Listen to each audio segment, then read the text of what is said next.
الشيطان الرجيم بسم الله الرحمن الرحيم السلام عليكم ورحمة الله وبركاته الحمد لله والصلاة والسلام على رسول الله سيدنا محمد بن عبد الله لا حول ولا قوة إلا بالله العلي العظيم سبحانك لا علم لنا إلا ما علمتنا إنك أنت العليم الحكيم رب اشرح لي صدري ويسر لي أمري واحلل عقدة من لساني يفقهوا قولي اللهم أخرجنا من ظلمات الوهم وأكرمنا بنور الفهم وافتح علينا بمعرفة العلم وسهل أخلاقنا بالحلم وجعلنا ممن يستمعون القول فيتبعون أحسنه وصلى الله على سيدنا محمد النبي الأمي وعلى آله وصحبه وبارك وسلم الحمد لله رب العالمين أما بعد.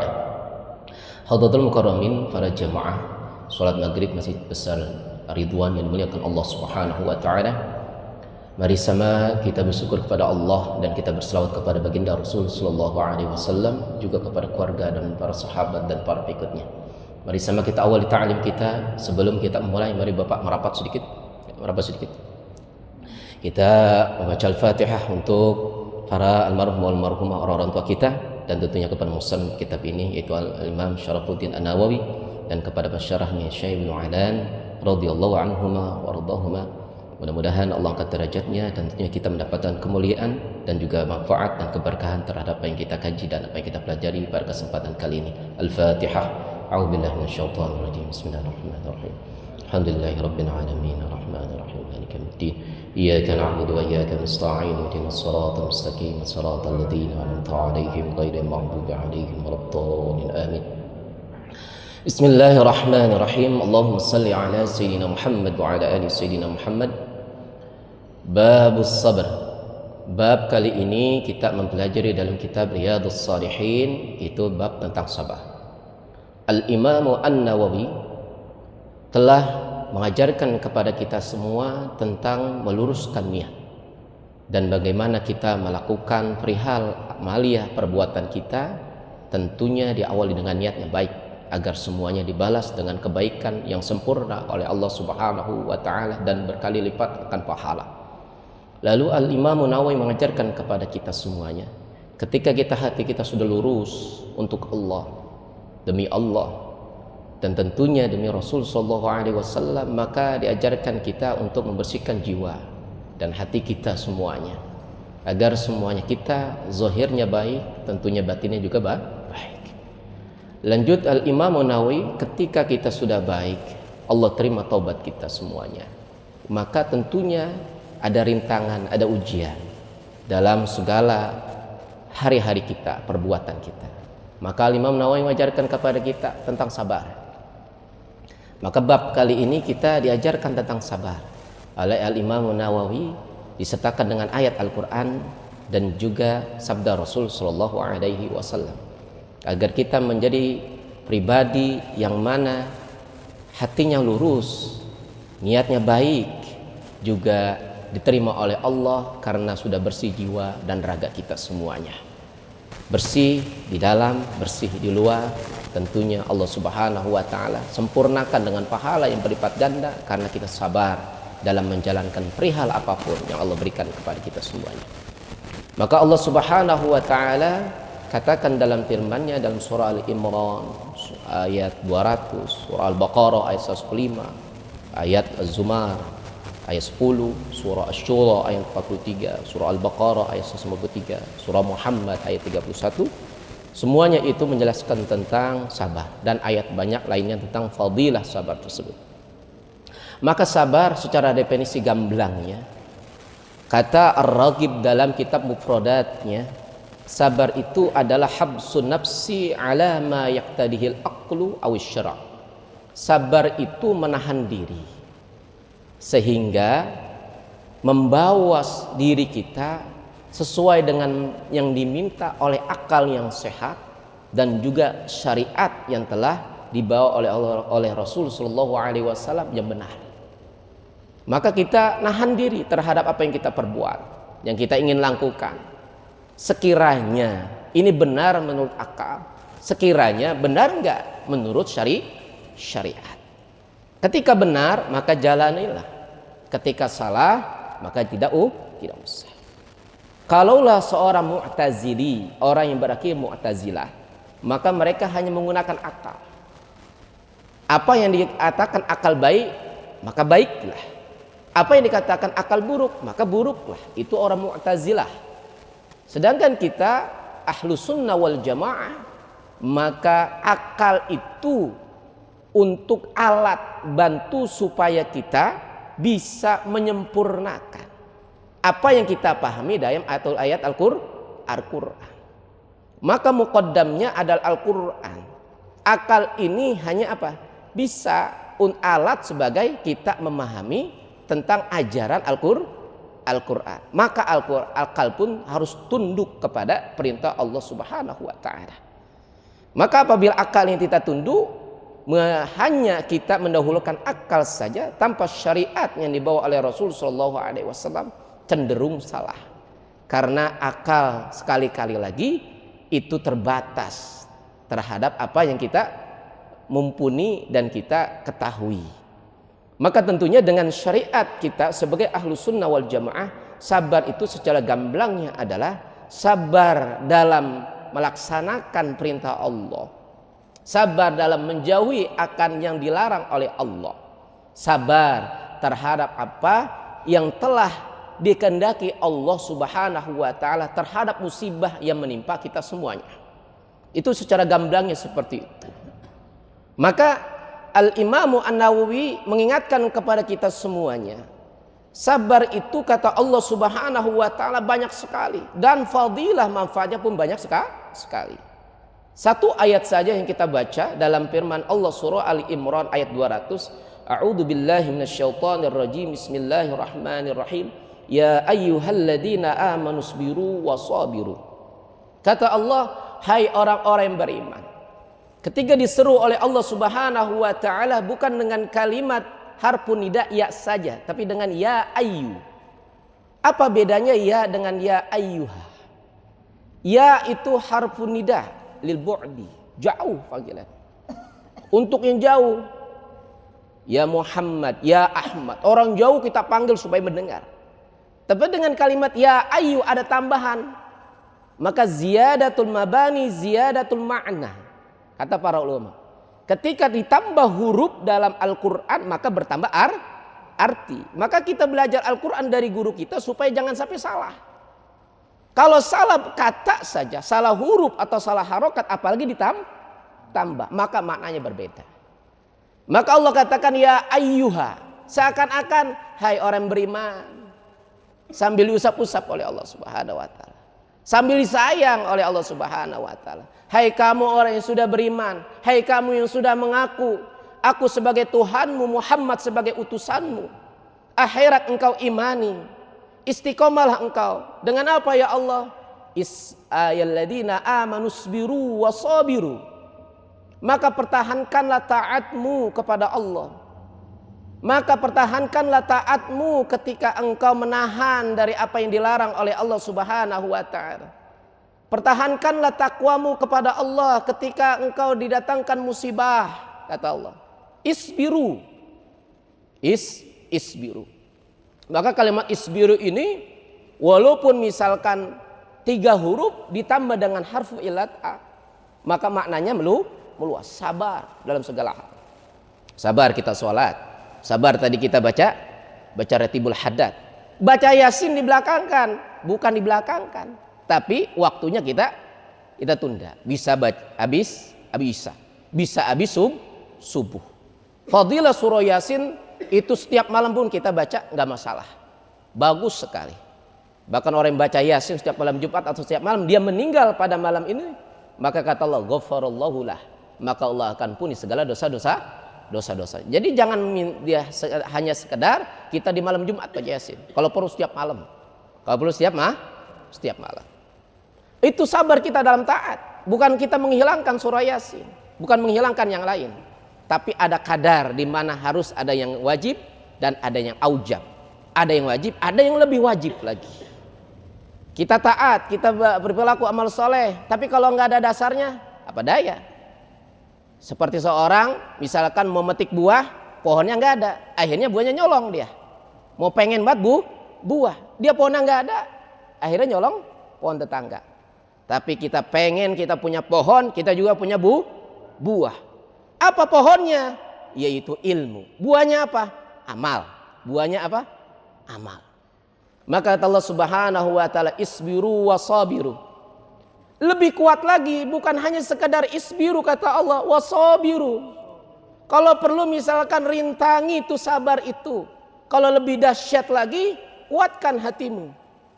Kalau zaman dulu, ketika zaman Nabi SAW memerangkan daripada orang-orang kafir. Kalau misalkan mereka menyerang, pertahankan, jangan kabur kata Rasulullah. Wasabiru. Maka kita taat kita ketika dalam melaksanakan perintah Allah mudah, apalagi barang-barang begini baca ratib. Coba kita di rumah baca ratib bapak-bapak semuanya. Kita rutinkan habis maghrib pasti ada malasnya kalau sendiri. Makanya taat mudah. Sendiri nggak bisa, barang-barang. Tapi kalau misalkan dalam maksiat Pak, sendiri lebih mudah. Kalau barang-barang rada malu. Apalagi kayak Bang Anggi misalkan, udah senantiasa memimpin ratiban, maksiat di tengah-tengah orang misal, gimana itu? Baca ratib doang. Itu kan. Jadi ada malunya. Maka kata Allah wasabiru. Yang paling berat rintangan kita kehidupan apa? Kata Allah wasabiru. Kalau engkau melaksanakan salat, engkau membayar zakat, engkau apapun saja engkau lakukan taat itu kepada Allah, nanti ada ujian lebih berat. Maka kata Allah wasabiru, tambah sabarnya. Kalau misalkan zaman Nabi Muhammad SAW orang udah pada masuk Islam di Madinah Pak, banyak. Tapi ada rintangannya, ada. Apa rintangannya? Ketika memerangi kafir Quraisy, ada ghanimah, maka ghanimah itu pada berebutan Pak, barang harta rampasan.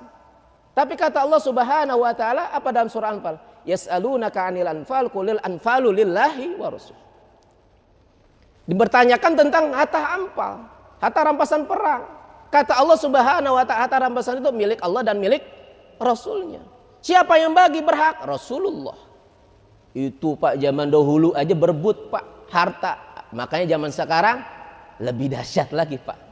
Zaman dulu aja berebutan. Ya. Kalau dibagi-bagi duit Pak. Coba misalkan setiap orang yang sholat jamaah dikasih 100.000 penuh ini sampai keluar. Cuman karena nggak dikasih duit aja. Seperti itu. Makanya pahala nggak kelihatan Pak. Makanya kita ngeburu-buru. Coba kalau pahala kelihatan. Mungkin sebelum udah jam 5 kita udah di masjid. Maka kata Allah wasabiru. Kalau perlu pertahankan itu. Sholat bisa kita. Lagi senggang Pak. Berjamaah lagi senggang bisa. Coba kita lagi misalkan. Lagi musimnya misalkan kondangan. Kita lagi hajatan. Ya kita banyak urusan banyak. Bisa nggak pertahankan sholat berjamaah? Kan seperti itu Pak. Puasa Ramadan. Ya memang benar kalau kita kerjaan lagi biasa saja. Tapi kalau lagi kerjaan berat. Misalkan kita jadi mohon maaf. Jadi manggul beras misalkan di pasar. Atau kita jadi tukang. Kiranya kalau siang-siang aus nggak Pak jadi tukang Pak? Lagi bulan Ramadan aja ausnya luar biasa. Apalagi puasa. Tapi kata Allah wasabiru. Sabar terus. Seperti itu. Isbiru wasabiru warabitu. Setelah kita misalkan taat kita sudah istiqamah. Yang berat kita sudah lewati. Apa kata Allah warabitu. Kalau perlu kebaikan yang satu dengan kebaikan yang lain engkau ikat. Kata Allah warabitu. Kalaulah zaman Rasul sallallahu alaihi wasallam dikatakan oleh Rasulullah dalam tafsir Al-Kawasi, Rasulullah bersabda ribatu yaumin fi sabilillah. Engkau berperang satu hari di jalan Allah lebih baik khairum minad dunya wa ma 'alaiha. Lebih baik daripada dunia dan apapun yang dunia itu. Dulu Pak, kita berperang enggak? Sekarang, zaman sekarang perang enggak Pak? Enggak, kecuali Bapak di Palestina sana. Namun kata Allah Subhanahu wa taala tidak berperang warauhatu yaruhul abdu awil ghadwatu khair minad dunya wa ma 'alaiha. Nah, kita ini Pak. Fisabilillahnya kita bagaimana Pak? Kita mencari nafkah. Fisabilillah kita bagaimana? Kita menuntut ilmu. Fisabilillah bagaimana kita? Kita mencerdaskan anak bangsa. Fisabilillah bagaimana kita? Kita memberikan fakir miskin, kita bawain nasi, kita bawain beras. Kapan itu perginya? Boleh di pagi hari, boleh di sore kata Rasulullah. Maka kata Rasul sallallahu alaihi wasallam, nah ini Pak, kita yang senang jalan-jalan, kita yang senang berpergian. Kalau niatnya karena Allah, apalagi fisabilillah kata Rasul sallallahu alaihi wasallam, maka orang tersebut khairun minad dunya wa ma 'alaiha. Maka perjalanan dia lebih baik daripada dunia dan apa yang di atas dunia itu. Apa yang di dunia, Pak? Apa saja, jabatan, harta, Pak, segalanya. Nah, makanya orang yang suka berpergian, Pak, ya musafir, apalagi pekerjaan jauh, niatin, Pak, mencari nafkah untuk keluarga supaya tidak minta-minta. Apa niat yang baik semuanya. Maka dia meninggal, maka apa? Menjadi syuhada di hadapan Allah Subhanahu wa ta'ala. Apa kata Rasulullah? Khairum minad dunya wa ma 'alaiha. Maka demikian kata Rasul sallallahu alaihi wasallam, lam yakun fi zamani Rasulillah wasallam ghazwatun yurabitu. Kata Abu Salamah, tidak ada di zaman Rasulullah habis perang-perang lagi. Maka makna warabitu kata para ulama, warabitu ikatilah salat yang pertama dengan salat yang kedua. Intizarus salati ba'da salat. Maka makna zaman sekarang warabitu adalah kita menunggu waktu salat setelah salat selesai yang pertama. Kapan itu gampangnya? Maghrib ke Isya. Maghrib ke Isya. Maka ada ulama seperti Al-Imam Ghazali, ada yang sholat sunnatul awabin. Kenapa demikian? Para ulama mengajarkan kita untuk berzikir, kita untuk itikaf maghrib sampai isya. Karena apa? Ada perintahnya kata Allah, warabitu. Pahalanya luar biasa. Seperti apa? Fisabilillah. Orang yang berjalan di jalan Allah Subhanahu wa ta'ala. Sudah istiqomah ia. Kalau bisa ikatilah kebaikan yang pertama dengan kebaikan yang kedua. Salat yang pertama dengan salat yang kedua. Mudah-mudahan kita termasuk orang yang warabitu. Ya ayyuhalladzina amanusbiru wasabiru warabitu wattaqullah. Tuh. Ya. Jadi ketika sudah istiqomah jangan lupa ikat kebaikan, Pak. Nih habis salat Isya antar, Pak. Niat, Pak. Ya Allah, saya besok bangun jam 4. Jam 4 saya sholat tahajud, saya sholat taubat, saya tutup dengan sholat witir ya Allah. Saya niat sholat subuh berjamaah. Niat dulu, Pak. Kita ikat itu kebaikan. Kalaulah kita meninggal sebelum sholat subuh, niat kita sudah sampai. Niat dulu, Pak. Rasulullah Shallallahu Alaihi Wasallam ketika puasa sunnah Tasu'a, maka Rasulullah menyampaikan, kalaulah saya hidup di tahun akan depan, saya akan puasa di tanggal 8-nya. Tapi apa daya, Rasul Shallallahu Alaihi Wasallam nggak nyampai umurnya. Apa kata Rasulullah dalam sabdanya? Rasulullah mengajarkan kepada kita semua tentang warabitu. Ikat kebaikan yang pertama dengan kebaikan yang selanjutnya. Nah, maka disinilah kita harus berpesan kepada diri semuanya. Siapapun yang sabar dalam menegakkan perintah Allah Subhanahu wa ta'ala, maka dan lalu dia memaafkan akan kesalahan orang lain, maka itulah niscaya itulah perbuatan yang luhur. Walaman sabara wa ghafara inna dzalika lamin azmil umur.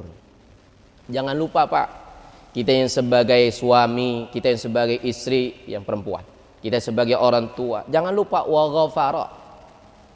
Taat kita perlu, takwa kita ditambahkan harus, tapi jangan lupa kita harus pemaaf.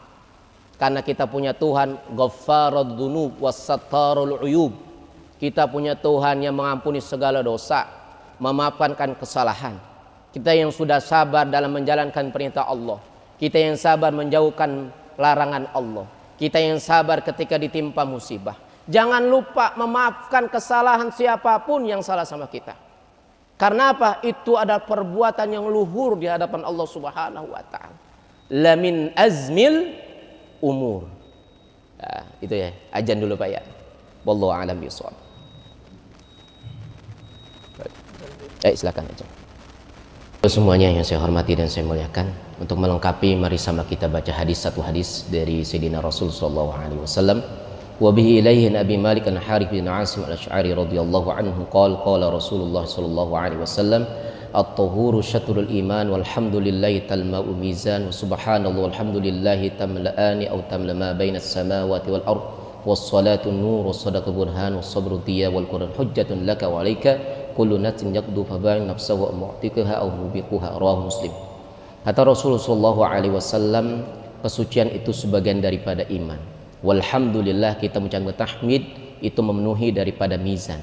Wa subhanallah, kita bertasbih, walhamdulillah itu memenuhi, atau salah satunya kita baca maka memenuhi apa yang di langit, antara di langit dan di bumi. Wa salatun nur, salat itu adalah cahaya. Wa sadaqu burhan, sedekah adalah burhan bagi kita, adalah bukti nyata keimanan kita semua. Wa sabru dia, sedangkan sabar adalah penerang, cahaya bagi kita semuanya. Wal Qur'anu hujjatun laka aw 'alaika, sedangkan Quran yang kita baca adalah hujjah bagi kita, 'alaika atau atas kita. Artinya kita sebagai syafaat bagi kita atau yang mencela kita Al-Qur'an itu. Kullu nasin yaqdu, sedangkan manusia pasti berpagi, semua kita berpagi besok. Kita pengennya berpagi semuanya. Besok kita akan pengennya, besok kita pengen pagi, kita nemuin pagi kita, pengennya semuanya. Maka paginya kita, kepengennya kita.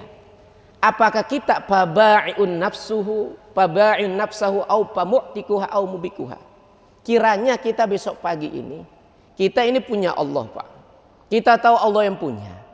Apakah kita ridho kita ini mematikan, membinasakan diri kita dengan maksiat, atau memerdekakan diri kita dari siksa api neraka? Milihnya mana Bapak semuanya? Milih memerdekakan diri supaya terhindar dari siksa api neraka besok pagi, diampuni segala dosanya, atau kita memang kecemplung ke api neraka? Bapak-bapak milih yang mana, Pak? Pasti yang milih selamat. Maka amalan ini kita langsungkan. Apa? Baca subhanallah walhamdulillah wala ilaha illallah. Minimal kita baca subhanallah wa bihamdi, subhanallah wa biham. Maka tasbih dan tahmid yang kita baca itu memenuhi di antara langit dan bumi. Kira-kira di antara langit dan bumi apa isinya, Pak? Kekayaan, harta, jabatan, semua orang punya. Maka kita sudah punya dengan membaca subhanallahi wa bihamdi. Maka para ulama itu menyampaikan kepada kita semua, menganjurkan kepada kita semuanya, kalau di pagi hari kita membaca subhanallah wa biham, sore harinya pun membaca subhanallah wa biham hamdi. Amalkan Bapak-bapak semuanya. Ya. Boleh berapa saja, sebanyak-banyaknya. Ya, wassalah, salat cahaya, nanti di hari kiamat bercahaya orang yang salat. Sedekah, bukti bahwasanya kita memang beriman kepada Allah. Orang yang beriman kepada Allah sedekahnya lagi lapang apalagi susah, Pak? Kedua-duanya. Orang yang beriman bukan di lapang saja tapi juga waktu sempit. Wasabar, dia cahaya. Ketika sudah yakin, maka ini sabar dengan sendirinya akan muncul. Dan begitupun Al-Quran yang kita baca, perbanyaklah akan baca Al-Quran, karena ya'ti yaumil qiyamah syafi'an li ashabih, nanti datang sebagai syafaat bagi kita atau mencelakakan kita semua. Siapa yang dicelakakan? Yang jauh daripada Al-Quran. Maka Bapak semuanya, saya mewasiatkan kepada diri saya dan jamaah sekalian, mari sama-sama kita baca Al-Quran. Minimal baca surah Yasin, kalau macam baca surah Al-Muluk, baca surah Waqiah, yang bisa saja apa saja surah. Gak harus baca Badar Al-Fatihah sampai An-Nas, gak harus. Tapi minimal surah-surah yang biasa kita baca saja. Ratib perlu, Al-Quran juga lebih wajib. Maka Bapak semuanya, marilah sama kita isi waktu-waktu kita dengan memperbanyak amal saleh yang kita bisa istiqomahkan. Jangan lupa semuanya itu atas pertolongan Allah, dan kita niatkan semuanya untuk Allah. Inna salati wa nusuki wa mahyaya wa mamati lillahi rabbil alamin. Demikian Bapak semuanya yang dapat saya sampaikan. Mudah-mudahan pada pertemuan berikutnya kita panjang umur, sehat walafiat. Mudah-mudahan Allah berikan keberkahan rezeki, dan juga Allah berikan keberkahan segalanya, dan tentunya ilmu yang kita ambil dari Syekh Al-Imam An-Nawawi dan kepada Syekh Ibnu Alan dan kepada guru kita semuanya, mudah-mudahan manfaat bagi kita semuanya dunia maupun akhirat. Al-Fatihah. Ar-Rahmanir-Rahim, Maliki Yaumiddin. Iyyaka na'budu wa iyyaka nasta'in, ihdinas siratal mustaqim, siratal ladzina an'amta 'alaihim ghairil maghdubi 'alaihim waladdallin. Amin. Ada saya pertanyaan nggak? Nah, ada yang bertanya Pak? Sebelum kita tutup. Satu aja. Masalah sholat berjamaah itu ya. Pahalanya kan besar sekali. Ketika saya mau berangkat ke masjid, kata nenek di rumah, Haji, kita berjamaah dulu lah, sekali lah gitu. Jadi saya nggak ke masjid dah, turutin. Itu pahalanya gimana itu? Rasul sallallahu alaihi wasallam bersabda, "Abdulus salawatikum fi buyutikum illal mafruḍah." Sebaik-baik salat kalian itu di rumah. Kecuali, ada kecualinya kata Rasul. Illal mafruḍah, kecuali yang wajib. Iya. Artinya lebih dianjurkan salat fardu itu di masjid. Kalau ingin memperbanyak sunnah di mana? Di rumah. Jadi bapak mau rakaat berapa? Di rumah aja, jangan di masjid. Lebih baik di rumah. Tapi afdol sholat wajib fardu di masjid. Kalau kita zaman Rasulullah atau zaman Abu Bakar saja nggak sholat di rumah, dibakar rumah kita Pak. Bapak pengen rumahnya dibakar sama ketua DKM? Nggak mungkin kan? Tapi itu sebuah dorongan, pemantik dari Rasul Shallallahu Alaihi Wasallam agar kita jangan sampai meninggalkan sholat berjamaah. Karena mengapa? Pahalanya luar biasa. Ridhonya Allah Subhanahu Wa Taala turun kepada mereka yang sering berjamaah. Kalaulah bapak itu tidak khusyuk di rumah, ada kalian bapak sholat berjamaah di masjid, ada yang khusyuk dan doanya diistijabahkan, maka doa bapak diijabahkan karena ada doa yang diijabahkan. Ada orang soleh yang dicintai sama Allah. Tapi bapak sholatnya di rumah, sholat fardu itu lalai. Bagaimana sholatnya diterima, doanya pun diijabah, sedangkan hatinya lalai. Maka dianjurkan oleh Rasulullah sholat berjamaah di masjid agar kita diangkat derajat kita bareng-bareng. Doa kita diijabah bareng-bareng. Karena apa? Ada yang lurus hatinya, khusyuk, yang dicintai dan diridhai Allah, maka kita diikut sertakan.